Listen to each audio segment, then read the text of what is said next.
We are committed to creating a safe and supportive space for our guests and listeners, and to provide information and tools that will help our listeners understand, manage, and overcome trauma. We understand that the healing journey can bring up challenging emotions.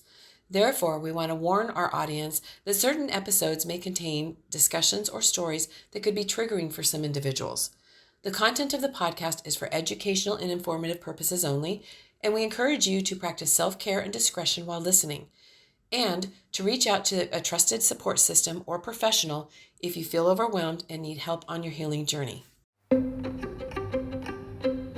So welcome back to Healing and Growing Hand in Hand podcast. I am your host, Lisa Tickle, and our guest today is Charlene Christianson, and she is a speech-language pathologist and an early intervention coach. So we're going to be talking about kids today and how we can help them out with trauma, right? And avoid trauma and work through trauma. So thank you, Charlene, for being here today. Absolutely. Thank you for having me. Tell us a little bit about yourself. What got you into being a speech-language pathologist and an early intervention coach? Well, when I was in high school, there was a family that was really important in my life, and the mother was a speech-language pathologist. And so really it was her model and who she was as a person that led me in that direction. I always wanted to work with children and young children. And so the birth to 3 kiddos are my zone. I love them and I love families. And I'm just passionate about helping families. Oh, that's wonderful. And that's such a great age to get involved with them and get them on a good start. Yeah. Right? Oh, absolutely. Mm-hmm. Yeah. So there's several topics and questions here that they're just all so good. I had to put them all in. So hopefully we can squeeze them all into our podcast here. Yeah. But the first thing that I thought you could kind of touch on is the ACE test, which is also called the Adverse Childhood Experience Study. And I think I mentioned to you before we started the recording that it's 10 questions and I hit 7 out of 10. Yeah. So the ACE study is something that the Idaho Infant Toddler Program, they did a statewide training for us and educated us about adverse childhood experiences. And for me, learning about that was mind-blowing. It just opened a whole door of, I have so much more to learn. And it really helped me understand behavior within myself, within my own family, and then behavior within families that I'm working with. Mm-hmm. And so that's kind of what led me to starting to learn more about trauma and the impact that trauma has on young children. Yeah. And getting involved early and having early intervention. I mean, honestly, this is why I started the podcast, is to help get this information out there so people can have help sooner. So they're not having the years of suffering like what I have done and so many other. Yeah. And so for me, when I started learning about adverse childhood experiences, the first 18 years of your life, so not just birth to 3, are incredibly formative. Birth to 3 especially are the most impactful years for development. And so understanding that time period and how it impacts development, I started learning a little bit more by reading some other books. So some of the other books that I read to just expand my knowledge is It Didn't Start With You. And that's basically how trauma is inherited. It's genetic. So it's so impactful that it changes your DNA. And so behaviors that I was seeing in children that didn't actually experience any trauma, once I started learning more about the family and listening actively to parents tell their stories and grandparents tell their stories, it really helped me see so much more about who this child was and is. The Body Keeps the Score is another great book I started reading and have read about trauma. And then What Happened to You. So I expanded my knowledge on my own. And then also the Infant Toddler Program did ongoing trainings, really with the goal of supporting social emotional development across the state, because relationships matter. Yeah, they do. And not having relationships makes not having relationships. Yeah. Yeah. Interesting. So the other point you brought up, and I know this to be true, how childhood trauma impacts parent capacity to be with their children and shapes their future interactions and relationships. So there's so much in that sentence, and I know from my own experience to be true. So have you ever heard of Circle of Security before? No. So Circle of Security is parent training, and it's international. And so anyone can participate in it. And it really is about supporting attachment and relationships with parent and children. So when I went through that training, one of the concepts that really hit me was the concept of being with. What is parent capacity to be with? And so the first activity they have you do is you draw a circle, and you want to reflect on like how your own parents were with you. So when you were a child, what emotions did they have the ability to be with? You know, when you were happy, when you were sad, angry, frustrated, were they able to actually sit with you and help you, you know, feel those things? And then the next circle is thinking about how are you with your own children? And so I took that even to my own son, my middle son. He's the one that feels everything. And I wrote the big circle, and I wrote the words being with, and I said, tell me how I am with you. How do you feel that I'm able to be with you? And you know, in the circle he wrote happy. So he feels like he can be happy with me. And I was like, oh, that's awesome. And then on the outside of the circle, he actually wrote discouraged and disappointed. Meaning that he didn't feel like I was able to be with him when he felt discouraged and disappointed. And so for me, and that self-reflective journey, it was really eye-opening that, oh, wow, I really do move him out of it. As soon as he's discouraged or disappointed, I feel uncomfortable. And so I'm trying to make him happy. Yep. Oh, don't feel discouraged. Don't feel disappointed. You know, I don't want you to feel that way, not because of him, but more about me. Exactly. And so then it really helped me kind of dig deeper into, wow, why do I feel the way that I feel? And how does that relate to my own lived experience as a child? And so then when I take that into families, so when I go into families' homes, one of the first foundations that I'm looking at is connection. So all of development stems from a relationship. And with early intervention in birth to 3, parents are actively involved in sessions. And so I'm really a coach, and I'm really supporting the whole family.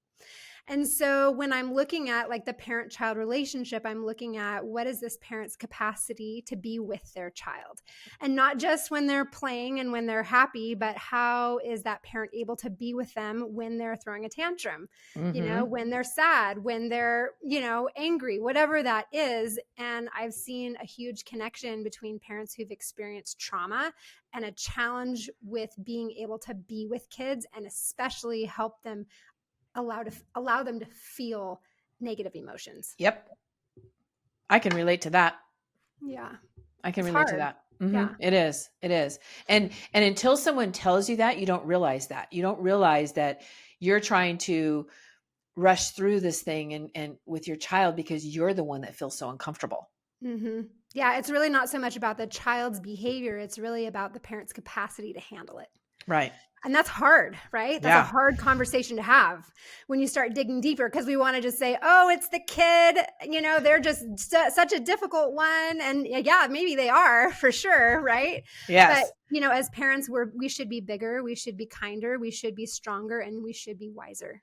And so ultimately, if we are not able to find our calm in those moments and be able to help our kids navigate those situations, there's more to our story that we need to understand. Oof. Yeah, for sure. Yeah, that having that, and I say this all the time on my podcast, and I'm going to say it one more time. My one daughter-in-law, her son, when her kids are acting out, she is so good about sitting down with them and walking them through it and talking them down and getting them calmed down and teaching them how to self-regulate. Yeah. You know, that skill of self-regulation is so important. And that's actually one of the skills that I feel is so challenging for adults who've gone through childhood trauma. Yeah. Cause we until we've worked on our healing, we can't self-regulate ourselves. I can honestly tell you that when I was in survival mode for years, you know, what I know about me in that place is I was always like, my anxiety was always right there. My emotions were right there. So if anything happened, I'm over the top. Yeah. Yeah. And so I definitely look at like a parent's window of capacity, right? So So for example, like if everything's going well, right? Maybe you're well rested, maybe you've had, some self-care. And so you feel like you have a greater window to handle behavior. But if all of a sudden there's these triggers where maybe you haven't had enough sleep and work's been really demanding, and then maybe you got a call from your mom or your dad and you have a history with them, like all of those things can decrease your window of capacity to then handle the moment with your child. And do you make recommendations to the parents when you see that? So, for me, it's a journey of building a relationship with a family, right? And so Right. sometimes trauma is not necessarily the first thing I'm teasing out unless a parent brings it up, right? Because I'm really gentle and I'm very understanding, and I'm not willing to make a family feel uncomfortable if they're not in a space to share. But I'm happy to listen. And I feel like that's one of my greatest strengths and focuses, is to be a good listener, because parents need to be seen and they need to be heard. Yeah. And so building that relationship, so I'm learning, as I'm within a family's home, I'm learning, I'm trying to understand this. I might suggest circle of security and talk about how impactful it was for me personally and how I've seen it be a positive influence. Other times I'm teasing apart, other behaviors. So like sensory processing. So that can also impact a parent's capacity or a child's capacity to be in connection and be in relationship. So sensory processing, it's all your senses, right? It's your movement, touch, taste, smell, vision. Mm-hmm. And so within our world, we all have different ways that we process that input. You can be hypersensitive to sensory information, or you can be hyposensitive to sensory information.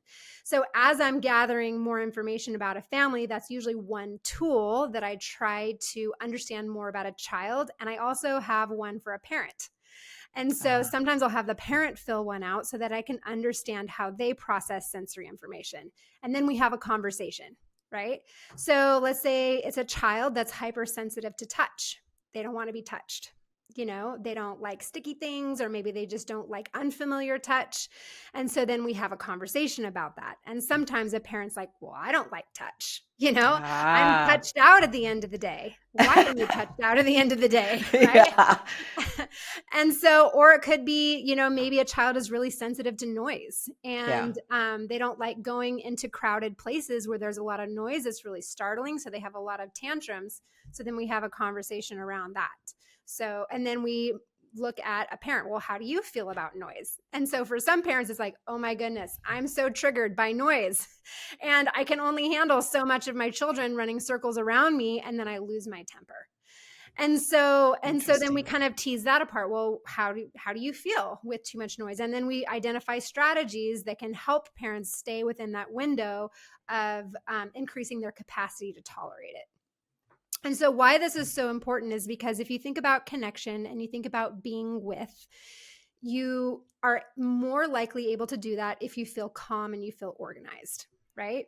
Yeah. And so that being calm and organized is easier said than done. And there's so many pieces to that. But when I look at like responding to child behavior, and there's a lot of behavior in toddlers, yes, I always reference Dr. Siegel's book, No Drama Discipline. And so his strategy is you want to find your calm and connect and then teach. So the first step for the parent in response to a child's difficult behavior is being able to calm yourself. And then when you calm yourself, that's how you calm your child. So it's called co-regulation. Yep. So a child who's dysregulated cannot find their calm if their parents are not calm. Yeah. And so that one piece, understanding the sensory processing, is a piece of how a parent can understand why they're having a hard time finding their calm. Is this sensory related? Is there another piece to this that could be trauma related? Then we go to that circle of security piece. And then once we understand that, then we look at connection and the power of connection. And then once your child feels connected with you, there's your teachable moments. Yep. Oh, that's so good. It's just taking that moment, just taking that pause, right? Mm-hmm. Just taking that pause. I mean, I know I've learned that about myself, that when I feel triggered, my first go-to is to pause. Yeah. Yeah.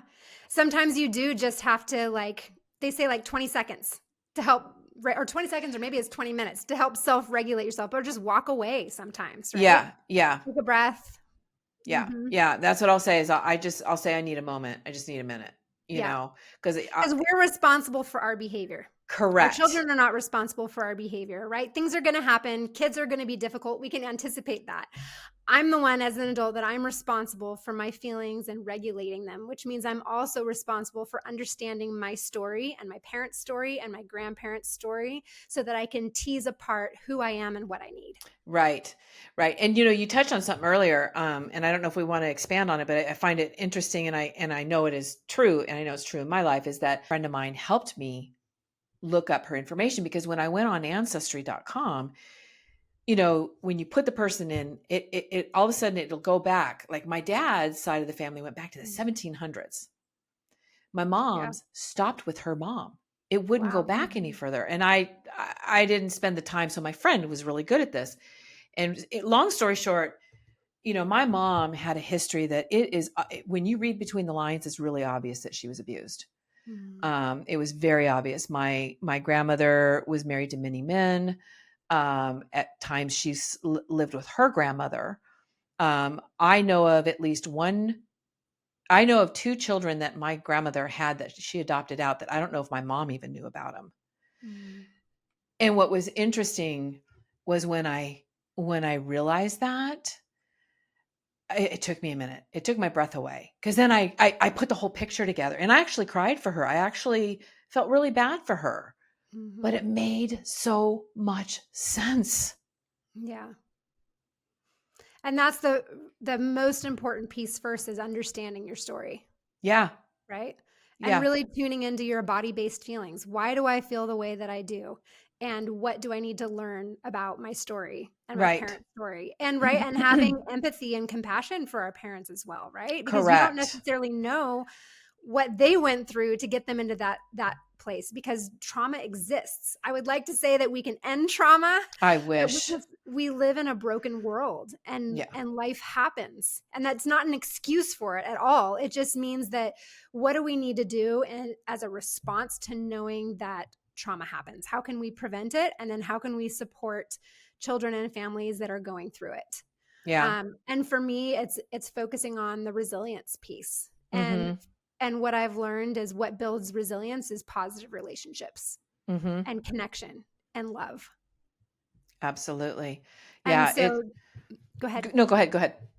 So as for me, that's really the emphasis when I think about with any family that I'm working on. How do I nurture connection, and how do I nurture relationships? Because parents are the most important people in a child's life, hands down. Yeah. Like that relationship matters. That the relationship from the moment a baby is conceived in a mother's womb, that relationship is being built. Whatever the mother feels, the baby's feeling. And when that baby's born, whatever that mother's feeling, that baby's feeling. And so the home environment that mother is in matters. The stressors that mother is going through, it matters. Like all of that can be potentially traumatic for a child from the very start. Yeah. So if you think about what we can do to support young families and support mothers and just be a community with those around us. Yeah. Yeah. Support them. Yeah. And help them. Yes, absolutely.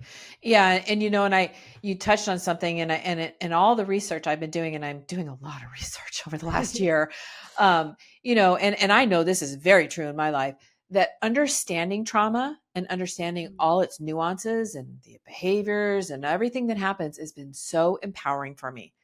And what it's done for me is it's been able to allow me to separate me from that behavior. It puts a space. Does that make sense? It puts a space between me and my behavior. And all of a sudden, because I looked at it so much like it was my identity. It was who I was. I never called myself broken, but I knew there was something wrong, And so once I became aware of all the different behaviors that happen, and believe me, I hit almost all of them. It was just like, okay, that's why I did that. Okay, now I got to go clean up the mess that I made, but I understand why I did that. And then also the ability to do it different next time. Yeah. Well, self-reflection is the key to growth. And that's exactly what you've done, right? And that's the first step. That's the hardest step, because it hurts. It is. It But does. that's how you change, and that's how you change your story, and then that's how you change the story for your children and your grandchildren. Exactly. And the legacy of and your legacy. Absolutely. Mm-hmm. Absolutely. So, um, you mentioned here the power to be seen, heard, and loved, and how it supports early childhood development. Mm-hmm. So one of the important practices that I really bring to families is naming emotions. So when Mm, children are experiencing whatever the moment is, right? Anger, frustration, to really see them, allow them to feel it while maintaining our calm. And I practice this with parents yeah. in challenging routines. And then we name the emotion. Oh, I see that you're so frustrated. You really wanted that toy and you couldn't have it. Or, I see that you're so sad. It's time for daddy to go to work. I can see that you're Mm, sad. So we're not dismissing their emotions. We're not telling them that you can't feel those things. We're basically saying, I see you and it's okay to feel that way. And now I'm going to help show you how to regulate that emotion. Right. So I'm right. sad. I feel sad that daddy's leaving. We're going to give daddy a hug, and we're going to see him at dinner and it's okay. And so, or you're really mad. I can see that your brother took your toy. I would be really mad too. Right. But, we don't hit when we're mad. We can understand that you're mad, but what do we do with that emotion? Right. Right. That's our job, to teach them Yep. how to manage that emotion. Yep. And so it's being kind of really mindful of that practice. And I really feel that in order for parents to do that for their kids, they have to do that for themselves too. Ah, yes. So that means when the parent is in the moment and you're really about to lose your cool because your child's having a fit, you don't even have to say it out loud, but speak it to yourself. I am so tired. I have been doing this alone all day. I haven't been sleeping. I'm working 2 jobs, and that's okay. Yes, of course you're going to feel tired or you're going to feel sad. And speaking that love to yourself really helps you to be able to find your own calm so that you can share that with your child. Yeah. And if you're doing that in front of your child too, you're setting a really good example and teaching them, by showing them how to manage your emotions in a positive way. Yeah. So we have to be really careful too with what we're saying to our kids, right? Because sometimes I'll hear parents use language like knock it off, right? Oh, Or get over it, right? Oh, yeah. But telling someone to get over it does not help them get over it. That makes me with madder. adults, and it doesn't work with, children either. And No, so they don't know how to get over it. You tell them to get over it. What does that mean? I know, exactly. And so again, we have to create the space where we can hear our children. Yeah. And we can allow them to have a voice and we can be present. And that it does really require us to be able to be present and to show up. I am so glad that we are getting away from the old school of you can be seen and not heard, Yes. And I said this on one of my podcasts and it's so true. If you're upset and you're being yelled at, does that make you feel better? No. So imagine a child who has less capacity than we do to understand what's going on and you're yelling at them. Yeah. So the other thing to consider is that children are going to mirror their environment. Yeah. So whatever they see, whatever they hear, they're likely to mirror because we have mirror neurons, right? So, if you hear your parent and you grow up with a parent who's explosive, then that's what you're modeling, right? When there's conflict, that's how we deal with conflict. We explode, or, when there's conflict and you're misbehaving, you get spanked. Well, what does that teach a child? That teaches a child that hitting's okay. Right. And actually what they're finding is that kids that are yelled at and spanked, they're more likely to struggle with anxiety and depression in their adult years. It totally makes sense. Yeah. But the majority of young parents do spank their children or yell at their children. And sometimes what I'll hear from parents is like, well, my parents yelled at me and I'm fine. Or my parents spanked me and I'm fine. And I'm like, but is that okay? Right? So yes, me too. Right. But at the same time, like I reached a point in my parenting. So when my oldest was 4 years old, I was 9 months pregnant. My husband had been gone. I was tapped out. And I had taken the boys out, I have 3 boys now. I had 2 at the time and I was pregnant with the 3rd. Oof. And I had taken them out for a fun day, end of the day. They were tired. I was tired. I'm driving home. My oldest is kicking my back seat of in the car for 30 minutes, screaming and yelling because he wanted me to hold his hand. And I was like, I just got to get home. I get home. He's still screaming. say, okay, you just need to take a break. I put him in his room and he starts kicking the door. Bang, bang, bang, bang, really loud. And I opened the door and I spanked his bottom, and it caught my attention because I realized that I was not in control. Yeah. And it was a wake-up call for me. That was the last time I ever spanked my boys. And even though I was a child that was spanked, it was a reality for me that this does not work. I just amplified his behavior. I am not in control. I don't like how this feels. I need to do something different. And that's when I started reading.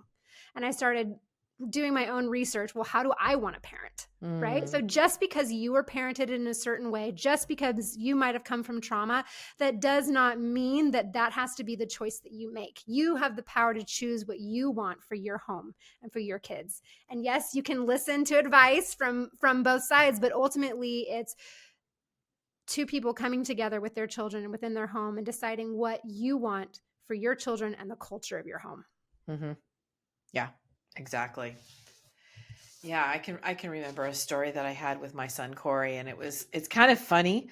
It was so odd at the time. And it's kind of like this, where I had an aha moment, right?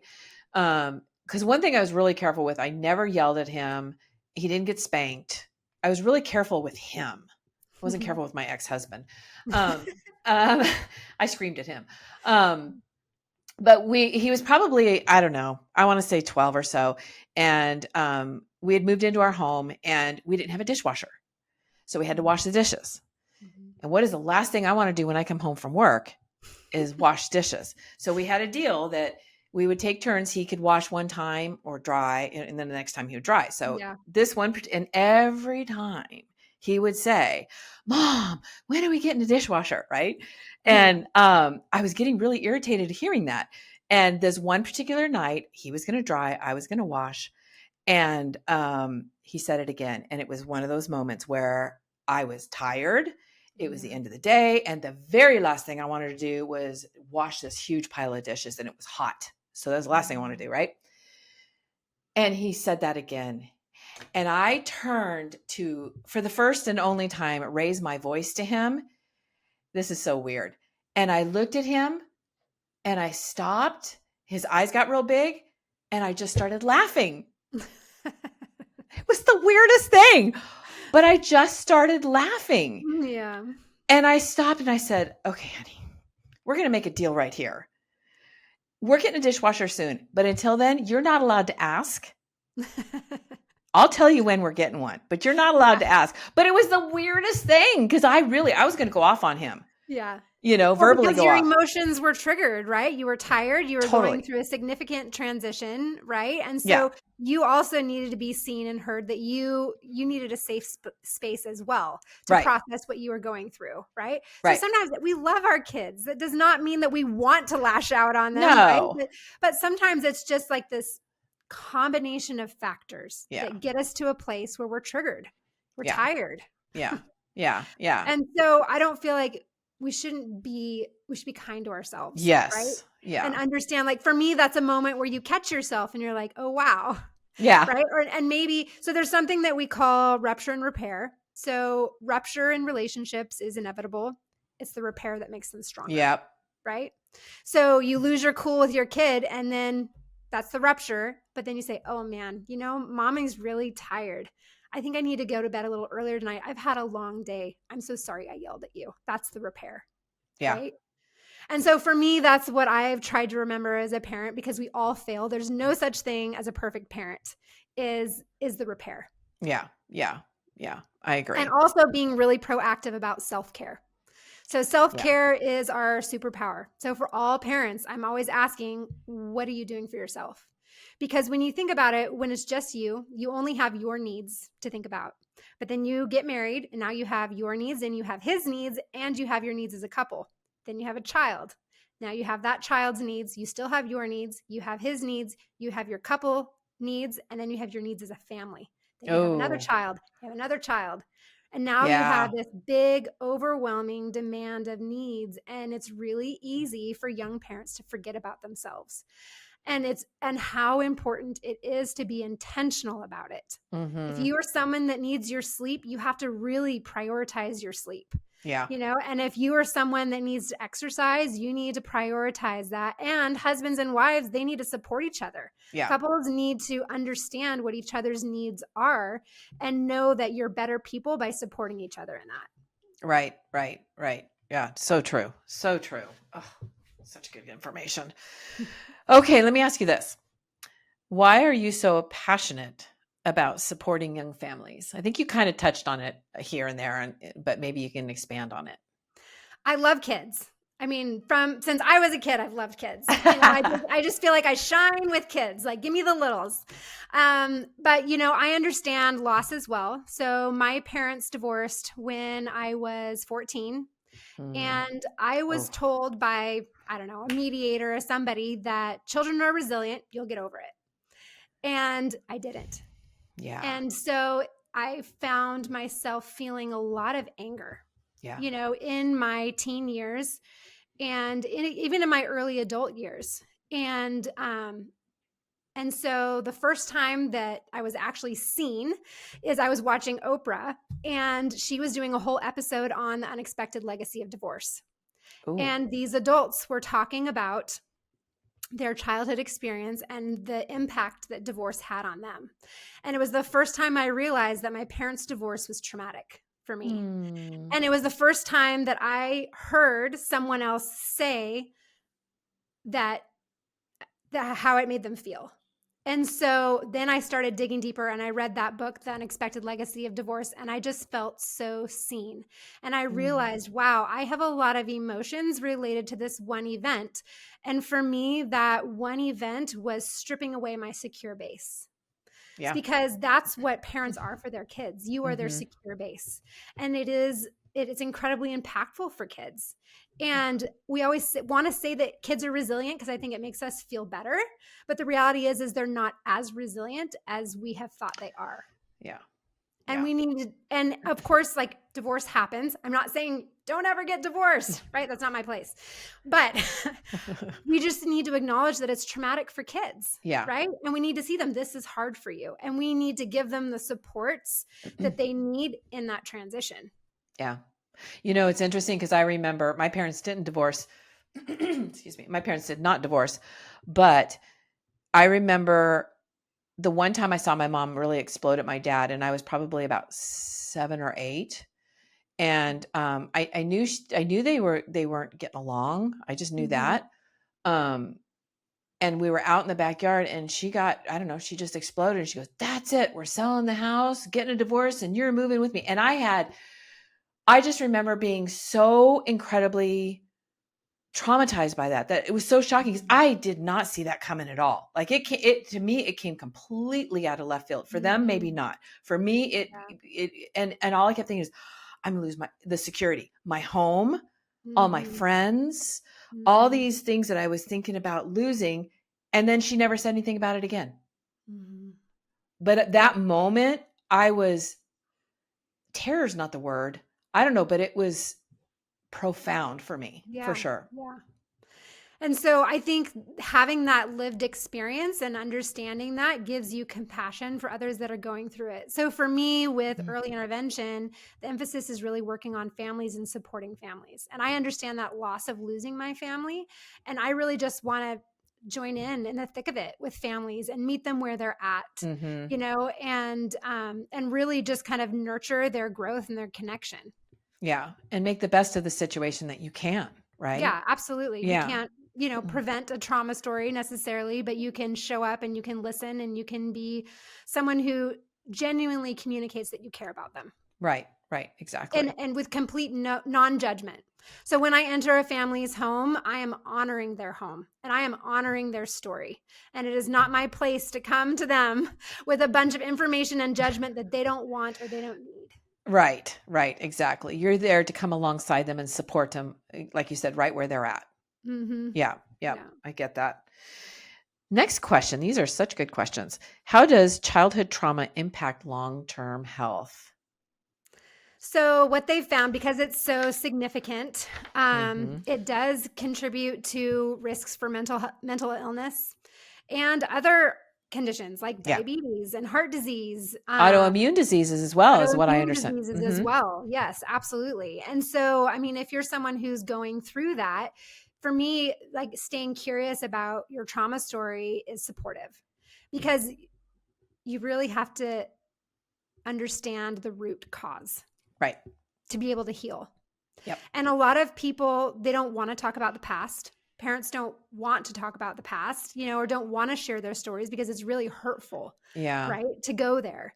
But I feel like as parents and as adults, we really have to do that hard work. We have to talk about it in a safe space, right? With someone that you trust. That doesn't mean you need to go on social media, share your whole story, because social media is not a safe space. No, but no. But a counselor, a trusted friend, a family member, whatever that means, someone who's knowledgeable about mental health to help and trauma to help walk you through understanding your story, because it can be really painful. Mm-hmm. Really painful. And for those who've never shared it, Yeah. I mean, I used to run a workshop. I'm going to actually resurrect it, but for 8 years, I co-facilitated a workshop at Women's Healing from Childhood Abuse. Mm-hmm. And there were a lot of these women, and I was surprised at the percentage of them that had never, ever shared their story. Mm-hmm. Well, because there's so much shame. Much shame. There's so much shame about it. And so they hide, or they think they're going to be judged. And yes. For me, I'm in a space where I don't care. Yeah. Yeah. I mean, my story is my story and I own it. And I'm proud of the journey that I've gone through, because I really feel that struggle makes us stronger. And our stories connect. Mm-hmm, and our stories absolutely. connect. That's, because for years I didn't share anything about my stuff. And I share some of my stories on this podcast that I'm thinking in my head, I have never shared this with anybody. I can't believe I'm sharing this. But I think, you know what, somebody could resonate with it, connect with it. And maybe that'll send them on their very beginning of their healing journey. I don't know. And that's the power of Me Too, right? Yeah. Which is what also helps us connect, is understanding that you're not alone. Right. And we're not. I mean, the reality with the ACE study is they did this study with, what was it? 87%. I'm trying to think of the statistics. It's foggy in my head, but the majority of the study was done with middle-class, white and upper middle-class adults. So not even like low socioeconomic status, and like 87% of the participants had an ACE score. I mean, the reality is the majority of us have a trauma story. Right. And for me, that was such a huge piece of information too, when you look at our communities and you look at difficult behavior in all of those around us, there's a story that we don't understand. Well, some of the statistics are crazy. Like over 90% of those in prison have some kind of trauma in their life. 97% of addictions come from some kind of trauma or abuse. Yeah. So it does have an effect. And like you were saying, that because I was reading about, the autoimmune disease and how it can affect you. And I know two of the ones that they say come up a lot are MS and rheumatoid arthritis. Yeah. And fibromyalgia was the next one after that. Yeah. Mm-hmm. And they can be cured. Yes. Yeah. That's what's so encouraging. Yeah. So we can sit here and talk about all the bad stuff about trauma and all that, but we can cure it. We can work through it. We can manage it. It doesn't have to manage us or control us anymore, which is so encouraging.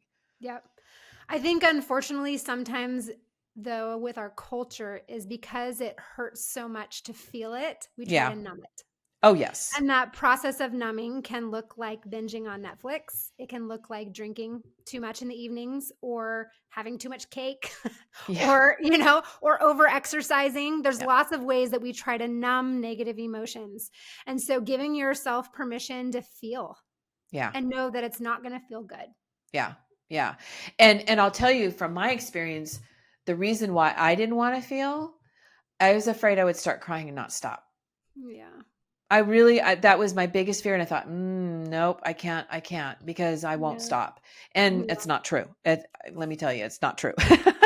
Yeah. I'm feeling my feelings and I cry, and, I try to stop it. Sometimes I catch myself trying to I'll allow myself to have the emotion, and then I'll be in tears, and then I'm like, okay, I've had enough, and I try to stop it, and it hurts. It hurts to try to stop it. So I'm like, no, I just got to let this work itself out. Mm-hmm. and it feels so much better than trying to stop it. Yeah. So yeah, I mean, my role in early intervention, as a speech language pathologist is really to understand a story and refer, right? So Right. if I'm connected with a parent who I see really needs that support and they're willing to share their story with me, then I'll ask permission to give them some information. And I'll say, this has been really supportive, for other families, or here's a resource in the community that I'm happy to connect you with if you want this information. Yeah, that's awesome. Boy, we need more of you. Oh, I wish there were more. It's so within the United States, early intervention is free. So any child birth to 3 can qualify for free services in your home.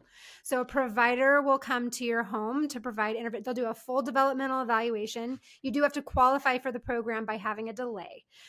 Or a pre-existing condition. Okay. So it's good to know that families can have access to this. Some families choose not to because it's state funded, federally funded. And so they feel like, it can't be good because it's, it's state funded or it's federally funded. But the reason why is because we know that it matters and we know that early intervention works. And so it's really not just about supporting delays. It's really identifying these things really early and giving families the earliest support that we can. Yeah, because early intervention, you can avoid so much. Yeah, Pain educating and families. I mean, you could avoid so much. And I know I've experienced what you're talking about, and with having someone help a family member, and it's made a huge difference. A huge, not just for the child, but for the entire family. Yeah. So I know that to be true. And it's a state, and in their state, it's state funded, and it's made a huge difference. So yeah, I didn't realize that, though. Is that in all the states? In all the states. So every state runs the program a little bit differently. Usually pediatricians will refer. Parents can also self-refer though. So sometimes pediatricians honestly don't catch it. Yeah. They won't catch a delay, or they don't necessarily know a story, a family story. And so parents can look at either the county or your local school district.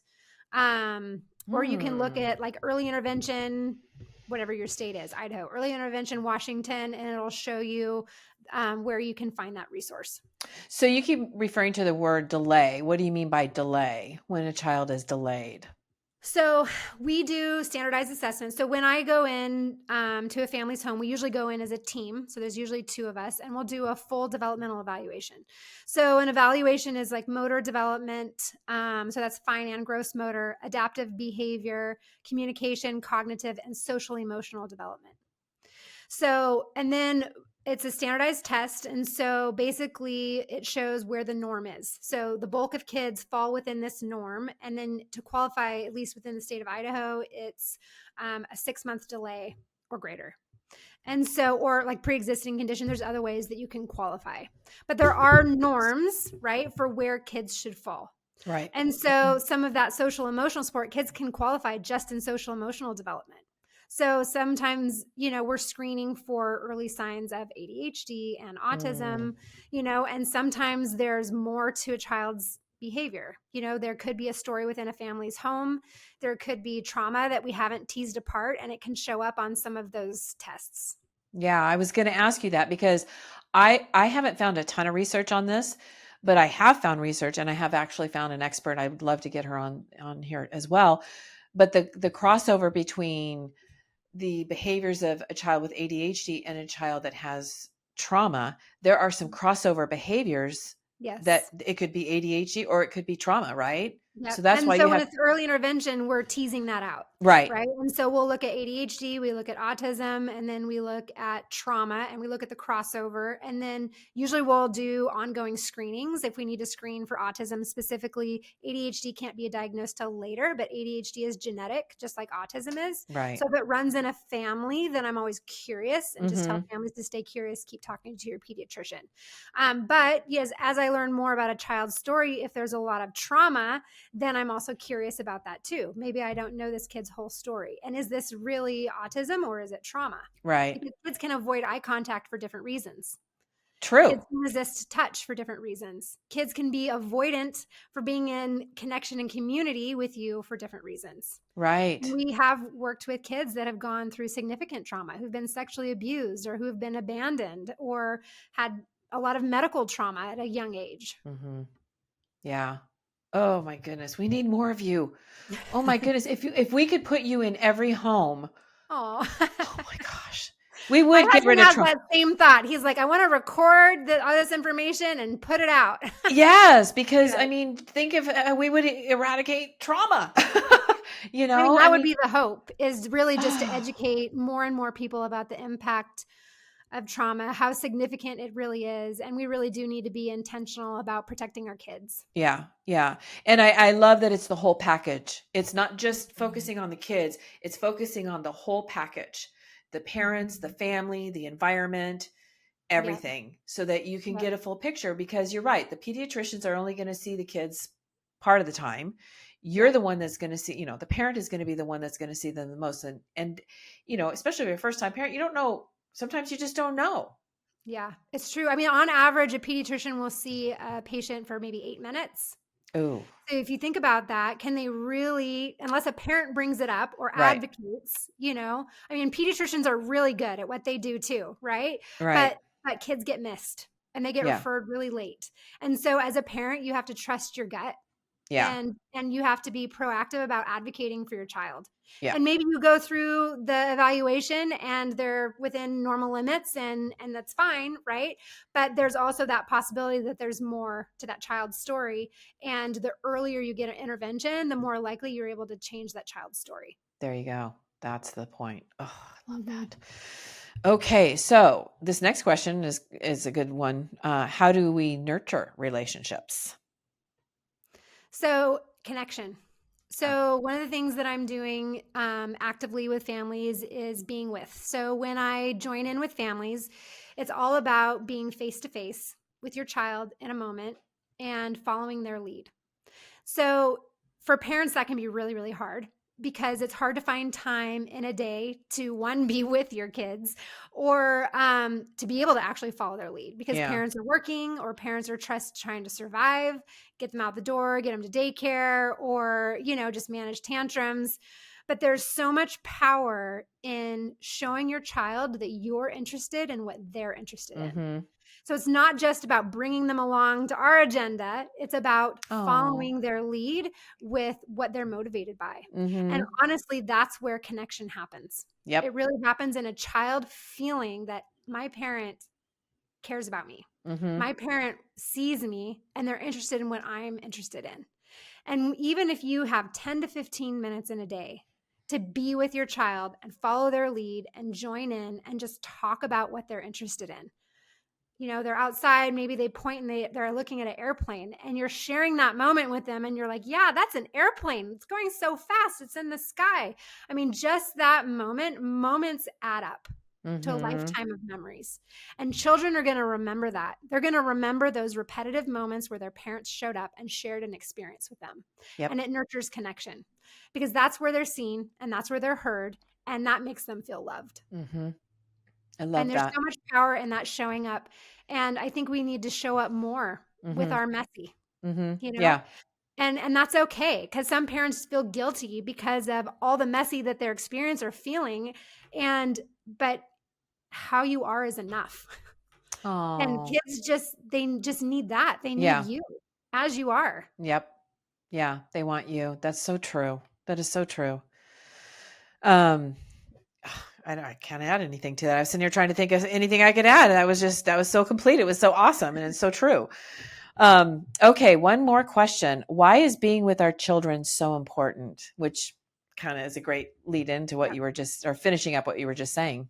Yep. So yes, being with our children nurtures connection and it nurtures relationship. We're really teaching kids how to be in relationship with people for the rest of their lives. Right. So if we want our children to have successful relationships with friendships, healthy friendships, and we want our children to someday grow up and find spouses and have healthy relationships as well, we need to model that. We need to show them what that looks like. We need to advocate for ourselves as well and what that means to be in a healthy relationship. Right. And so we do that by sharing experience with them, by being present, by sharing our calm, finding ways to connect together. And being real in front of them, right? Mm-hmm. Seriously. Yeah. I remember one of the most interesting conversations I had with my son, and it was, my dad was in the car. It was the three of us. And I don't remember what the conversation was about, but I remember the conversation led me to remember that I used to think as a child that adults arrived and they were perfect. That once you became an adult, you were perfect. You didn't make any mistakes. And I was so surprised when I saw them making so many mistakes. Right. Yeah. And so anyway, Corey was in the car and he must've been about 7 or so. And I thought, I'm going to relay this message to him. Right. And so he was in the back seat and I said, Corey, mom makes mistakes. I sometimes make mistakes. And the look on his face, he thought the same thing. Yes. And he was so surprised. I said, you do? And he looked over at my dad. I said, Grandpa, do you? And he goes, yeah, I make mistakes too. And so it was a great conversation to have with him, but because I don't know why I ever thought that. I don't know if maybe it was the way I was raised, because I was raised in that era of don't speak and, keep your mouth shut and just don't be seen and, that kind of thing. And, and the other thing my mom always used to say is, always listen to adults. They're always right. I think that's where I got it from, but that's probably where I got it from. But anyway, it's just interesting, the way kids think. And if you talk to them, you can hear it. And it's so interesting. You can learn so much from these little ones. Mm-hmm. Absolutely. Yeah, I agree. Perfectionism is not a realistic thing to attain to, right? And so I do think that you're right, that we need to show kiddos that we're imperfect people. Right. And then how we resolve it. We're still deserving of love. Yeah. Yes, exactly. Yeah. Exactly. So true.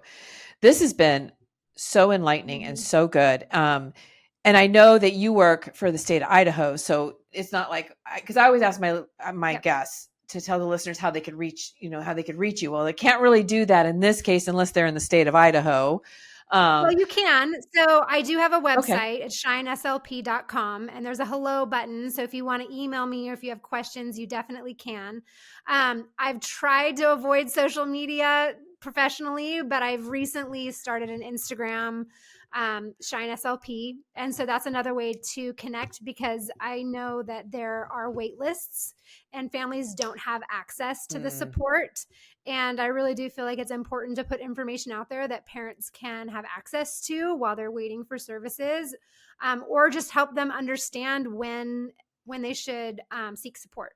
Oh, beautiful. I'm so glad you have that. That's wonderful. Yeah. So I'm a contractor with the state. I have my own practice. Okay. But I'm currently only actively seeing children in person through the Idaho Infant Toddler Program, because it's free for parents and it's free for families, and it's a great supportive program. Yeah. So in birth to 3, I really feel like that is the best model, because parents have access to our whole team. Oh, that's wonderful. And so we really bring in our physical therapists, occupational therapists, infant mental health specialists, vision and hearing. And so that team approach is really important for birth to 3. Yeah. Yeah. So you have a complete picture, so you can make a complete assessment, because you've done. And then I can bring in other professionals, and that just makes it more supportive for the family. Oh, that's awesome.